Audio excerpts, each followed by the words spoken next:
السلام عليكم متابعين قناة تشكيلة. الصلاة والسلام على رسول الله. الجنود المجهولين، دائما الجندي المجهول هو اللي يبرز في الحروب.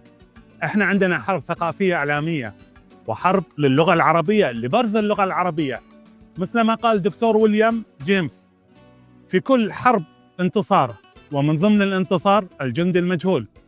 راح نستضيف معانا أحد الجنود المجهولين موجودين في السلطنة هنا لبرز الثقافة العمانية والثقافة القرائية المكتبية في عمان. واحد من الجمهور ومن المتابعين الكبار ومثقف جدا. راح نلتقي مع الأستاذ أحمد الرواحي أبو سعود. عندنا المعرض، معرض الكتاب في اليوم قبل النهائي، أقوى معرض موجود في تقريبا في الخليج، ما بنقول دول بس يعتبر من أقوى المعارض. أبو سعود، أحمد الرواحي، عرفنا على من أحمد الرواحي، وكم سنة أنت شغال في هذا المجال والقسم اللي موجود فيه بالوزارة، وشنو تحب تقول لنا عن وزارتكم الكريمة؟